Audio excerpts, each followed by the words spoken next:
Welcome back to iGen Politics. This is a podcast that makes politics engaging and relevant for all generations. This is Victor Shi. And I'm Jill Wine-Banks.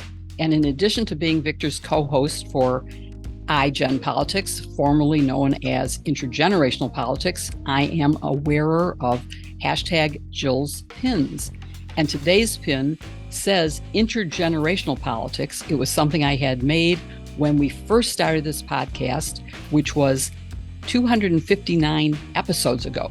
And so for today's 260th episode, we're going to return to our roots, which is to have an intergenerational conversation. Just Victor and I are going to talk about some of the hottest issues in today's news. So look forward to whatever we feel like talking about is what we're going to talk about. Yes. And we have a lot to talk about because we have everything from legal news to political news and everything in between. Jill, it's so hard to believe that we started more than 3.5 years ago with this podcast. And now we are doing the first ever episode just between you and me. I can't believe it's the first time we've ever done this, although we ask questions from a different perspective. Yes. And I wanted to start today by just saying, the reason you're not wearing your pin is because it's probably at home probably at home, and you're in Washington for the second summer in a row. Last summer, you interned at the White House, and this summer, you're interning at Center for American Progress, a great organization, and you're doing excellent work, and you just got a huge write-up in the Insider's Inside of news for people in Washington. And I just wanted to congratulate you on that because they recognize, one, that you're a star and you're really smart, but they also recognize that even though we're an intergenerational podcast, you actually share a lot of my values. You and I met when you were 17, you were still in high school, just about to graduate, and you were running as a Biden delegate, as was I. And that's how we first met. That's how we first met. And it was through Twitter. I don't know if you remember that, Jill, but I reached out to you on Twitter because I was looking at the every delegate who was running in Illinois for President Biden, or then candidate Biden, and I saw your name and I said, there's no way that Jill Wine-Banks, the Jill Wine-Banks that I usually watch on MSNBC about the Mueller report, is also running to become a delegate. And so I thought, I didn't actually even know that you were living in Chicago at the time. So I reached out to you and I just said, hi, I'm running a couple districts west of you, would love to connect. And I had no idea that it would lead to this podcast, which we've now been doing for 3.5 years. So that's how it all started, and I guess the rest is history.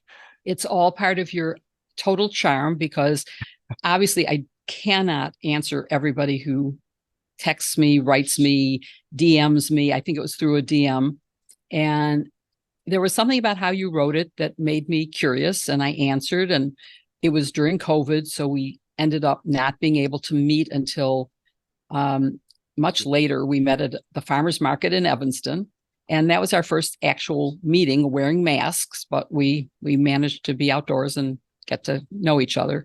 So it's been terrific. But so let's talk about, I don't know, want to start with Mark Meadows and what's new with Mark Meadows? What are you thinking? Well, I mean, as we're recording this episode, it seems like Mark Meadows and Jeffrey Clark, both were very close in Trump's legal circle, are trying to stave off their appearance in court and want to move the case up to federal court. And you're the legal expert. Walk us through what they're trying to do, and if you think they're going to succeed. Mark Meadows is using this justification of, well, I was a federal employee, and so this is why I should move it up, when it doesn't seem like that's in the scope of a chief of staff position. But Jill, walk us through that and whether or not you think it's going to be successful. Well, he phrased it as, I was just arranging phone calls and meetings, and that is the job of the chief of staff. Well, actually, it's probably the job of a secretary or a clerk who works for him, not his actually arranging them. But yeah, it is liberally interpreted. It could be within that context, but it's not when you're arranging phone calls to commit a coup. That is outside the range. If you're arranging a meeting with someone to learn about foreign affairs, foreign policy, advice for the president, that's within your job. Finding the right people, not this. This was not in the scope of his job, nor were any of his actions like going to Georgia and overseeing the counting of ballots and complaining about it. No, That's not in his job. That motion will fail for him, and it will fail for Eastman. It is not under the scope of federal employment that any of the people who are federal, I mean, there were some people who were federal employees who were indicted or worked for the president. Some didn't at all, but even those who work for the president are not going to get away with that claim. Right. And then there was another one. I'm sure you saw this because you're up on top of every bit of news, which was to hold off being arraigned or being booked because it's going to go to federal court. Well, it's not going to go to federal court because there's no federal defense to these cases. And so even if it was pending this motion to move it to federal court, the state court gets to go ahead with its case until it is removed. Until it's removed, it is a state case. State law governs. They will all have to turn themselves in by Friday. Right. Trump, as you know, has said he's coming in on Thursday. And tell me what you think the reason he picked Thursday is. Because it's right after the GOP debate. Yeah, And like he would like to take away the news. The news, yes. Just although, do you think that's smart? I'm sorry, with my different generational perspective, think, what is he thinking? You want to take away from the debate by showing that you're being booked, mugshot? I don't think that's what you want to happen. I think he's using it for a fundraising opportunity. Of course, with Donald Trump, the norm isn't normal. I mean, I think he is going to use that mugshot, and he's going to use him going into prison as a way to mobilize and to gin up his supporters to then donate money, and then it'll help his campaign, which is just so strange the times we're living in. But that's the Republican Party right now. And as you were talking, I just want to read this response that Fani Willis gave to Mark Meadows' lawyer, Mr. Moran, and she basically said, "I am not granting any extensions. I gave 2 weeks for people to surrender themselves to the court. Your client is no different than any criminal defendant in this jurisdiction. The 2 weeks was a tremendous courtesy. At 12:30 p.m. on Friday, I shall file warrants in the system. My team has availability to meet to discuss reasonable consent bonds Wednesday and Thursday." I mean, it's remarkable to see everything that Fani Willis and Judge Chutkan are doing to treat these people just like any other criminal defendant. I guess it's just crazy the times we're living in. And I'm sure as someone who's been in the court, who's covered this stuff a lot, I mean, is this any exception, or is this basically how all criminal defendants are treated? Yes, it is. And I mean, Judge Chutkan is calling him Mr. Trump, not President Trump. Not former president. She's referred to him as Defendant Trump. Right. Those are how you would be treated if you were named Joe Smith, if you were any other defendant. Yeah. And it is appropriate. I want to ask you a question from your perspective because, when I started practicing law, 4% of all lawyers were women. 4%, that's all. And almost none of those were in court. I was one of the rare people of my generation who chose litigation as a career. Mm-hmm. And I was always the only woman in the courtroom, and except for maybe the court stenographer, who was, except with one exception that I can think of in my many years of trying cases, only one was a man. Now, when you go into a courtroom, you have the judge, the prosecutor, maybe the defense lawyer. I mean, think of all the women we have come to see and respect, besides Fani Willis, besides Judge Chutkan. Just think of all the others. Roberta Kaplan in the civil case is the lawyer for E. Jean Carroll. I could go on and on. I don't want to bore people with a list, but for me, it is so satisfying to see how many women are prominent, successful lawyers. Now, we also, unfortunately, have 2 women who are defendants. We have Sidney Powell and Jenna Ellis. Yeah. And I'm sad that any lawyer is in that group. Yeah. I'm even sadder that there are, I guess I'm not. I'm just sad that because I personally hate being called a woman lawyer. I am a lawyer, period. I'm a litigator. I'm a criminal lawyer. I'm not a lady lawyer. So I would say it's sad that any lawyers are in that group. And God knows there's a lot of them. But what do you think? Because you're used to seeing women in positions of power. Right. Well, I mean, you also have Judge Eileen Cannon, also Amy Coney Barrett. So I guess there are unfortunately women who sit in those positions who aren't so, I guess. Well, no, I mean they're just lawyers and they're just judges. That's Exactly. my point. Yes, They they're should just be lawyers and they're judged the judges. same Right. way you would judge anyone Right. else. But Exactly. the thing is, it's not unusual to you. When I would enter a courtroom, I would always be asked whose secretary I was. Yeah. And it's I think for your generation, it's a whole different perspective of It is. I mean, seeing you have a woman vice president. yeah. I mean, it is remarkable, and I think part of what informs this generation is, this is the most diverse generation. So part of how we think about, the systems that we want to build, who we want to include Right. in different positions, it's inherently connected to what we want our systems to look like and to reflect our generation, to reflect a generation that is diverse racially, that is diverse socioeconomically, in all the different ways. And so I think when we look at someone like Vice President Harris and just kind of the characteristics that she possesses as a person of color, as a woman, that's who we want, our judiciary to look like. And I have to say, someone who's done an amazing job at reshaping our judiciary is President Biden, and seeing all of the people of color, seeing all of the women he's nominated to these positions, people who aren't like Trump once did. They're all qualified by the ABA, whereas Trump nominated women and people across the spectrum who were disqualified by the American Bar Association. To have that type of experience and background and representation, I think is so important, and I think really resonates with a lot of young people. It is, but of course, my hope is that we get to a point where we have highly qualified men and women, Yes. and that we are basing it on their qualifications, not their Right. gender.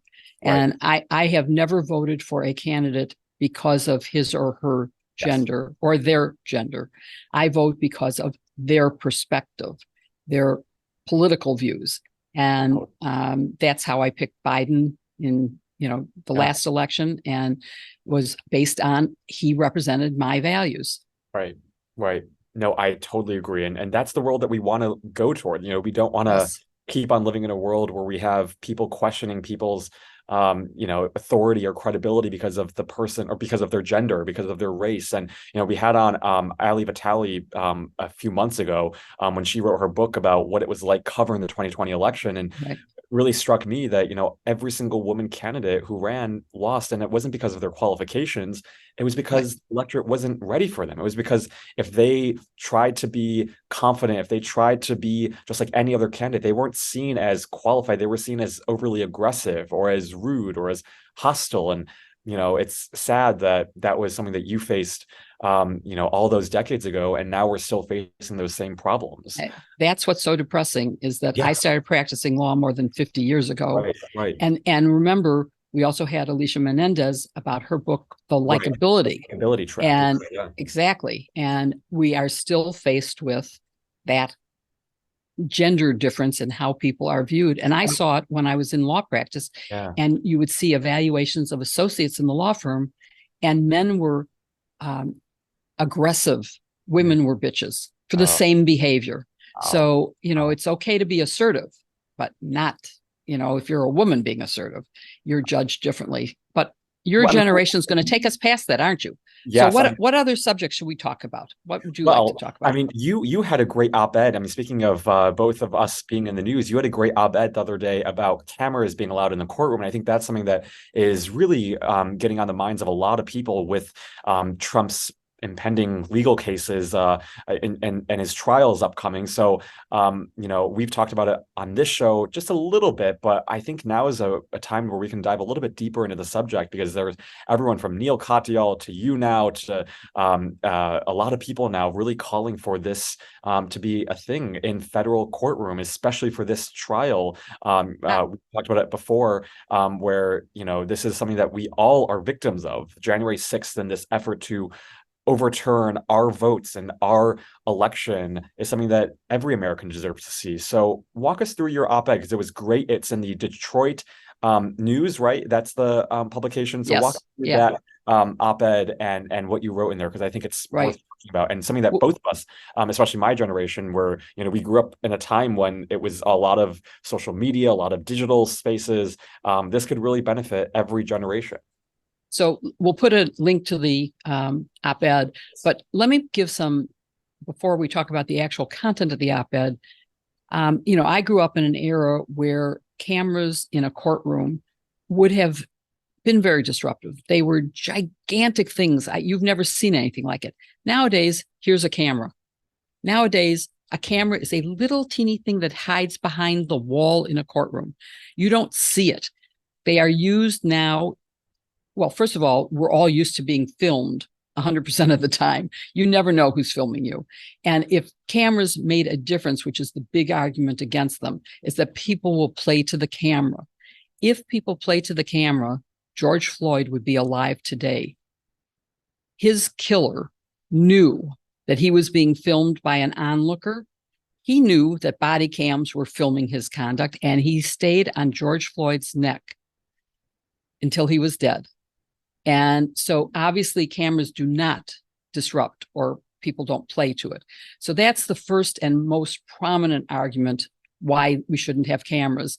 And people say, oh, lawyers play to the cameras. They did in the O.J. Simpson trial.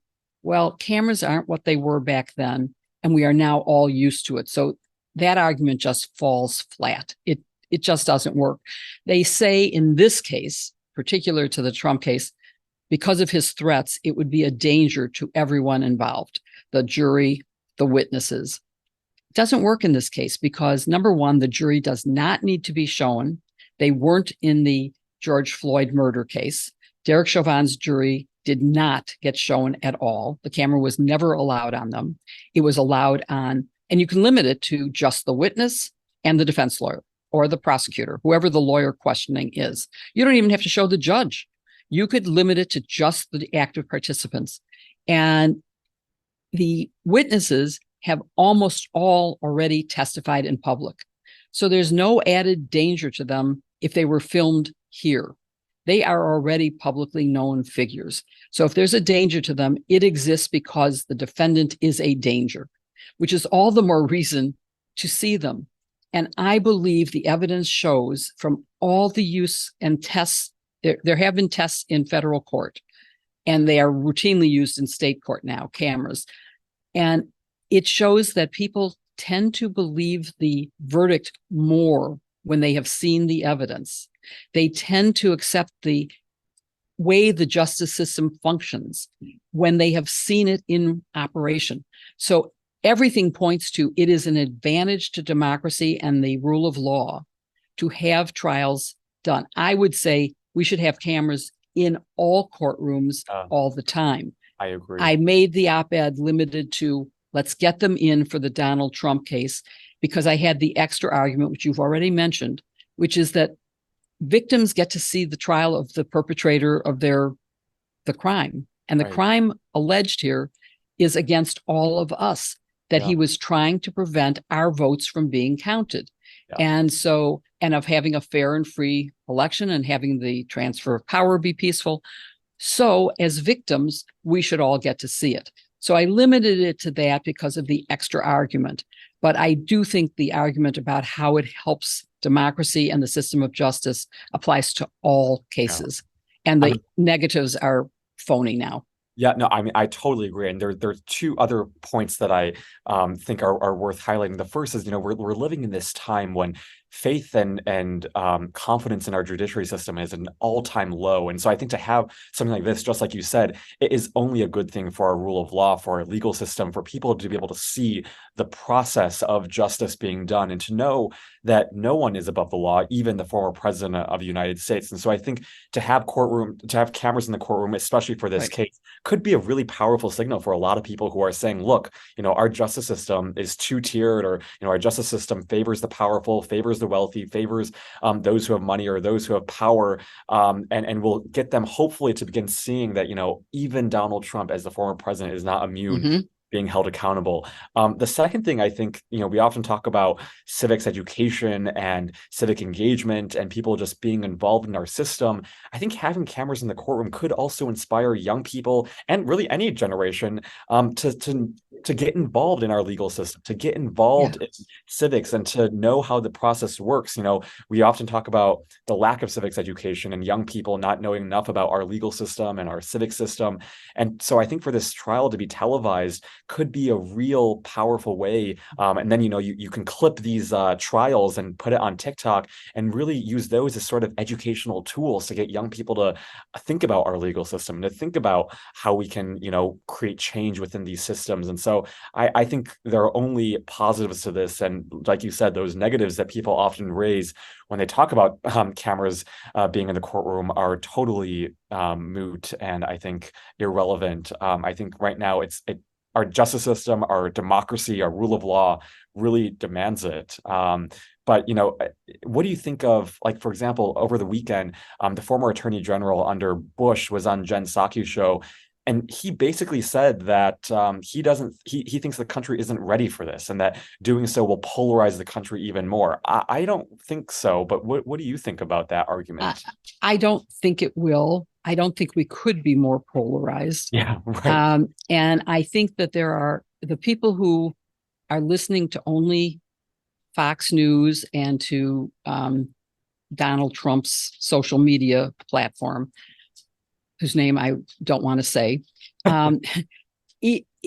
Those people are probably lost for a long time in terms of getting facts through to them. But there are still some old-fashioned Republicans, people like your parents, people who I knew who were Republicans before Donald Trump, who will watch and go, oh, I see the evidence. I get it.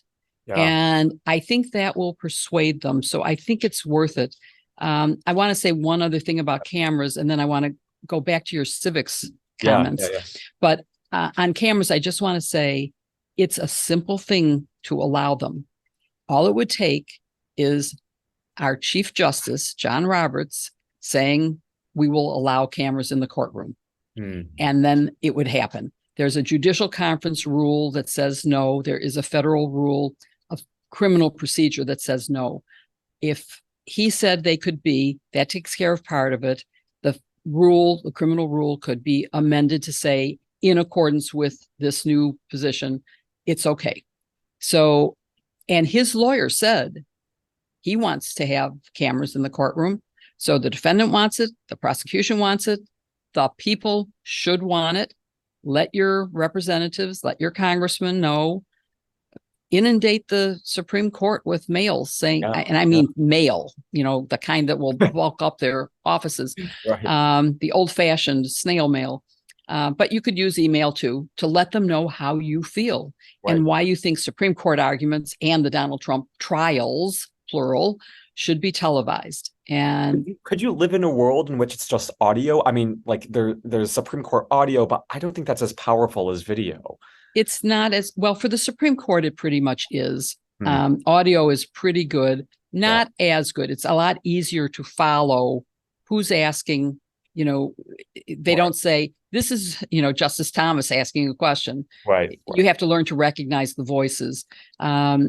So visual is better.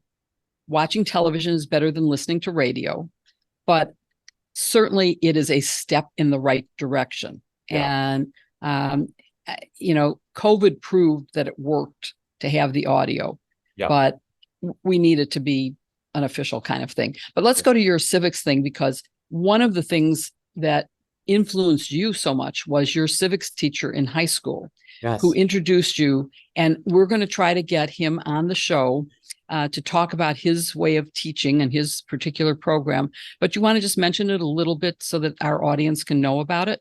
Yeah, well, I think it speaks to the power of teachers and hopefully the power of government teachers and informing and getting young people in high school and middle school passionate about our democracy and our civics education. But I had a great high school civics teacher. His name is Mr. Kaneen. And like Jill said, hopefully we'll have him on this show in the coming weeks. But he did such a great job of getting his students to care about civics, which is a really hard thing to do. But he, would do these things where he would separate us into little caucuses caucuses, just like the Iowa caucuses. We would feel like we were part of the system. And he had this great saying, which I still think about every single day, which is that you should embrace the civics lifestyle. That sure, it's a government class, sure, elections are every 2 years, but civics should be something that you embrace as a part of your lifestyle. It's a part of who you are, whether it's your pothole, whether it's your local election, whether it's, the presidential election. Civics is all around us. Politics is all around us. And so to live with that reality and then to embrace that reality is something that he used to tell all of his students. And he's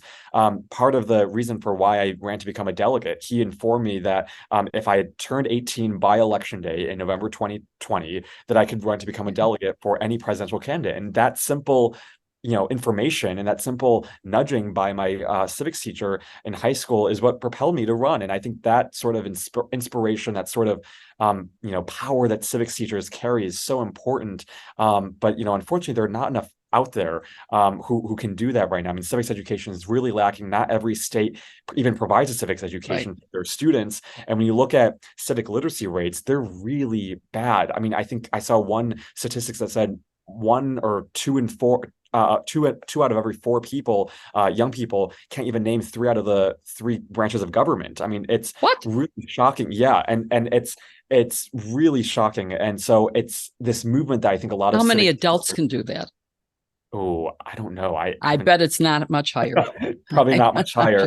And so there is, I think, this growing and desperately needed movement to get civics education in every single state at young, 8th grade is when I first took it. Hopefully in 8th grade, hopefully, in high school, but just before people graduate from college, before people can vote so they know how the system works.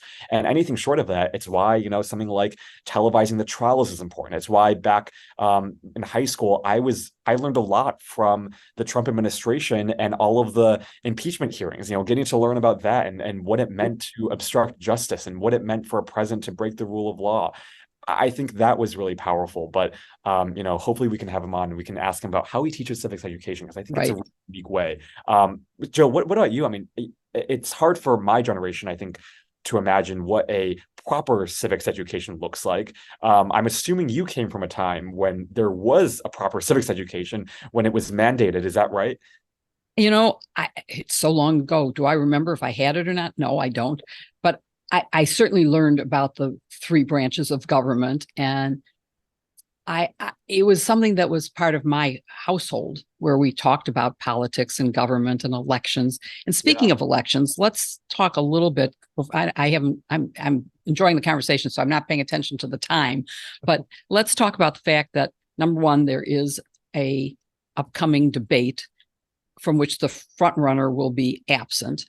But also I want to talk about, in terms of media, how the media covers President Biden. And maybe let's start with that, because whatever we say about the upcoming debate, well, let me ask you first, are you going to watch the debate? Unfortunately, I do have to watch the debate. So I actually have been tasked tomorrow for Center for American Progress to do rapid response for that debate. And so I will be watching that on Fox. It's not too far away from where you are, Jill. Actually, it's in Wisconsin. So you'll be closer to all of those candidates than I am. But so I wish you the best of luck. Hopefully that doesn't distract you too much. Well, I probably will watch it, but I will certainly watch the MSNBC coverage of it afterwards. Yes. They're going to be doing some analysis of it, and that will be worth watching. But I personally am one of those people who likes to get things firsthand. I don't want to be told what was said. I want to see it said and feel it in the moment. No, so I will watch it. But let's talk about the coverage of Biden, because I am so disheartened by even what I would consider, or not what I would consider, what the right wing would consider left wing media.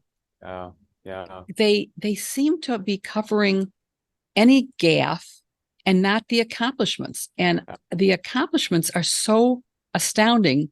He has done so much more than anyone could. And even the stuff about the Maui tragic wildfires, he's criticized because he didn't say enough in support of the people who were suffering in the moment of their suffering.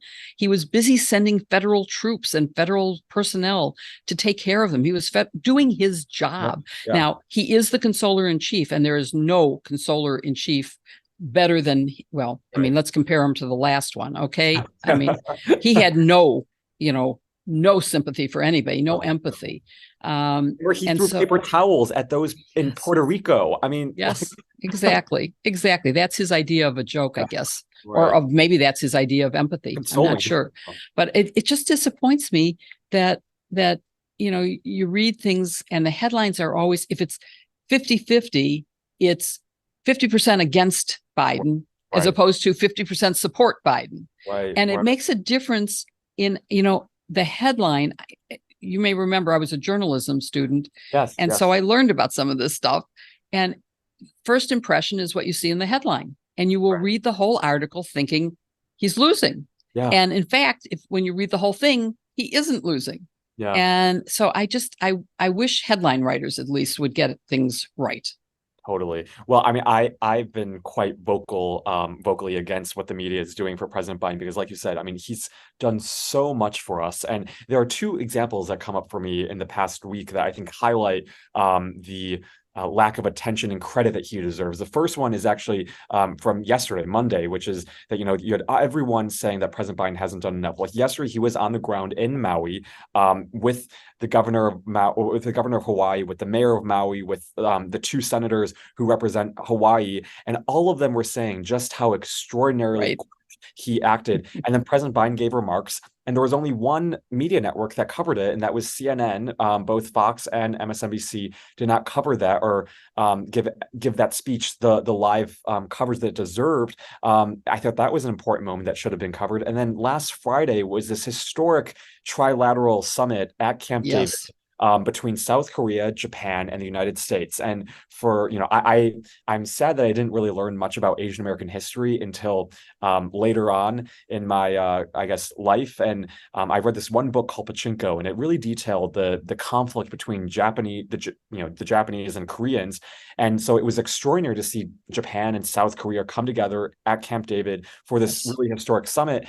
And you had networks basically cutting out of the coverage halfway in between because they thought, it wasn't exciting enough. And that's something that I think would have been covered if Trump did the same thing. I mean, you remember everything of, all of the constant attention and coverage that Trump got for really pointless and dangerous things. President Biden just isn't getting enough attention, I think, or credit for all of the things he's doing. And I think the media really needs to get on board, and it really makes me revolted every single time I hear the media talk about, well, the American people aren't feeling what this administration is doing, or they don't know enough about it. Well, maybe if the media, Tell them. yes, exactly. Maybe if the media told them about it, they would know about it. And Yeah. so I think the media is not. I hope they learn, but in short of that, I really hope that everyone listening to this, I hope that everyone out there who follows President Biden will be the messengers, will be the people who will amplify these successes and really get, talk to your neighbor, talk to your friend, talk to your family members about what this administration is doing, because it is really extraordinary. You look at the economy, unemployment at an all-time low. I guess in the past 50 years, you look at inflation a year ago is at 9.2%. Now it's at 3%. I mean, you look at all of these metrics, it's just amazing. And it saddens me that President Biden isn't getting the credit that he deserves, because it's pretty amazing what he's doing. You're making me feel guilty because I try to limit my social media to legal issues. And I Recording am in progress. I do get a lot of information about the activities of the White House and the Yeah. accomplishments of the White House. And I have hesitated to post those, but I think maybe it's a legitimate concern, is that in order to inform people, they need to have the facts. And you're right, the statistics and the facts. I've worked in both Korea and Japan, Yeah. and I fully understand the history and the tensions. And this was a very major accomplishment to get them in the same room at the same time. I mean, I don't know if you remember the Camp David Accords. That was a big deal. And this is an equally big deal, and it deserves as much attention as the Camp David. And again, it was at Camp David, so it's another Camp David Accord, and could benefit America enormously. Yes. Enormously. And one of the things that I think is so amazing about this administration is even with, we talk a lot about polarization, how divided our country is. The things that this administration are doing don't just benefit Democrats, people who support President Biden. They benefit Republicans. I mean, you think of his Inflation Reduction Act and his infrastructure law. The top people who get those funding and who get those resources are Republican states, Texas, southern states, and it's like, as Americans, no matter what you believe in, no matter where you come from, this administration is delivering for you. And I think that's why that Politico piece that you mentioned at the beginning of this episode, they titled me President Biden's Gen Z hype man. And well, I'm like, I don't feel shy about doing that because it benefits all of us. These are programs that don't just benefit one group. It's benefiting every American, whether you're a Democrat, independent, Republican. And I think that's something to be proud of. And that's something that we should celebrate. It's something that we don't see. Certainly. And we have to keep in mind that most of these things have been accomplished by a straight party line vote, that it's all Democrats. The Republicans vote against it. And then they have the nerve to say to their people, look at this great bridge being built. Look at this great whatever it is. That's a result of their having voted against it. They voted against the funding for all that stuff. And I mean, we need to get ourselves together. We need to get Tommy Tuberville to stop standing in the way of the Defense Authorization Act and the approval of all the pending generals so that we have leaders for all the branches of our service. The party that used to be so big on defense is now standing in the way of defense. And well, at least Tuberville is, but his party is letting him do it. And he's getting away with it. So and not it's really sad. Has said a word about it. Mitch McConnell has not said a word about it. It goes back to when we had Miles Taylor on. You have all these Republicans who just won't say anything about this type of conduct, whether it's Trump's indictments or Tommy Tuberville blocking military personnel and really holding up our military. I mean, it's just sickening to see their silence. It certainly is. It certainly is. So, well, this has been a great conversation. What do you think? It has been a great conversation. And for those of you listening or watching, let us know what you think of this format. Maybe we can do some more just between me and Phil. I mean, I think we covered a lot of ground. Or better yet, they could send us questions they'd like us to talk about. Right. What issues they are concerned about and whether they have different views based on their, are they my generation or are they your generation or somewhere in between? I don't know what the dividing line is going to be. Let's see. The average age would be, I don't know, sort of more toward my end, I think. We often talk about, I think maybe ending the episode would be fun to do it like this. We often talk about what unites you and me and, all of our similarities. Well, we often talk about the differences in terms of the way we speak and some of the terms we use. And we haven't talked about that before. And Jill, you've taught me some term like what a record player is. And yes. Or the phrase, you sound like a broken record. Yes. Which it's when I worked for the Chicago Public Schools, they, at the beginning of the school year, would send out to teachers things that they shouldn't say.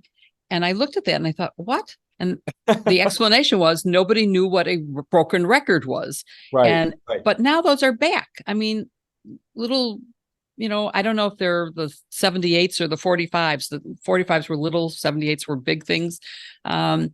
People are now going back to that because the sound is better than the digital versions. But nobody knew what a broken record sounded like, or you sound like chalk on a blackboard. You never had a blackboard, probably, right? Did you have blackboards when you were in school? I actually, I had blackboards in elementary school, and then my middle school didn't have it, but my high school switched to whiteboards the year I went into it. But before then, they had blackboards. Okay, but people growing up now don't know what what chalk screeching sounds like. It is one of the most awful sounds. But both of us say pop, not soda, because we're both from the Midwest. So that's not generational. It's just we're Midwesterners. We call Coke is called pop. And when I went to law school, people would go like, what? And it's because most of them were from the East and said soda. what's like a slang from your era? Because I can think of many slangs from I'm curious if you what you think of Like, some of the slangs I have. like what? So there's well, one of them is like you literally just say W, like that's a W, meaning that's a win. And so Oh, one of the slang, there was a slang called CAP, which is funny because when I told some of my friends at UCLA, I'm interning at Center for Progress, CAP, they were saying CAP usually means a lie. So like you're oh, capping. really? That's a cap. You would say it's a lie. Oh, Yeah. Um, well, those uh, are two I never heard before, I have to say. so We, those are some examples. I'm trying to think of, well, we used to call, um, I don't, what would be today's word? The hoodlums in high school were called hoods. And those were the guys with the slick back hair, the greaser hair, Oh, and the oh, oh. black leather jackets. And they would wear cigarettes rolled up in their shirt sleeve. Oh, wow. I can't think of very many other things. And I have to say, my first year of high school, I graduated in the city and moved to the suburbs in February when I graduated grade school. But in the suburbs, there was no February graduation. So my first year, my first semester in high school, I was taking Algebra 1, et cetera, with all the kids who had flunked the first semester and were repeating it. So I was with the guys who rolled cigarettes up in their sleeves. Oh, Um, it was not a socially successful year, I would say. well, I mean, I look, overcame it, but it was a yes, bad first semester. yes. Bad Well, first look, semester. look where you are now. So it's okay. Well, this has been a very fun episode, and if you're listening to this, let us know what slangs you've used because I do want to learn more slangs and lingo from previous generations. So let us know what if you come from if you're a millennial, if you're a Gen Xer, a baby boomer, part of the silent generation. Let us know what words you Yeah. use. I use the Urban Dictionary a lot. That's how I know what I'm reading. Yes, yes. Sometimes before I hit like on any kind of social media, I have to look up to make sure it doesn't mean something terrible. Well, I actually have a funny story about that. So my junior English teacher, she was asked, "What are you doing over the weekend?" And she said, "Oh, well, I'm Netflix and chilling." And the literal, I guess, literally, she thought it would be, I will be watching Netflix and I will be chilling. Well, there's a very different connotation for Netflix and chilling among young Oh, people, which is that what is Netflix it? and chilling means that you watch a movie or you watch something on Netflix, and then afterward you begin to have sexual intercourse. Oh, oh, So when okay. she So said that, chilling is a bad thing, yes, yes, and or so maybe a good thing, but when okay. she Not said that, she not what you said, say to your students. "No, not what you say to your students." So when she said that, the entire class went, "What?" Okay, but um, Did any parents complain? Because today they would. yes, I don't think any did, but she learned a big lesson, and so now she does not say. She just says, "I will be watching Netflix." But that was a funny moment. Oh, God. I remember a third grade teacher who gave me the best advice ever. I was nominated to be the president of my class, and we voted by putting our heads down on our desk and raising our hands. And I didn't vote for myself because I thought it wasn't ladylike and was too pushy. And she stopped the election and called me out into the hall and said, if you don't have the confidence in yourself to vote for yourself, then you shouldn't be running. Mm. And I went back in and I voted for myself and learned a very important lesson. So, like your teacher, Yes, I learned a very important yes, lesson from my teacher. yes, yes. Thank you, Miss Cartolano. Oh, I love that. I think that is the best way to end this episode, by knowing the importance of your self-worth and by advocating for yourself because no one else will. Jill, this has been very fun. Next week, we will return to normal programming. And like Jill said, send us your questions and we will answer them in maybe another installment of Jill and Victor, just the two of us having intergenerational dialogue. Thank you for listening to iGen Politics. Thank you. And we hope you will subscribe wherever you follow your podcast. We're on YouTube at youtube.com/politicons so you don't miss an episode. Thanks, everyone, and we'll see you next week.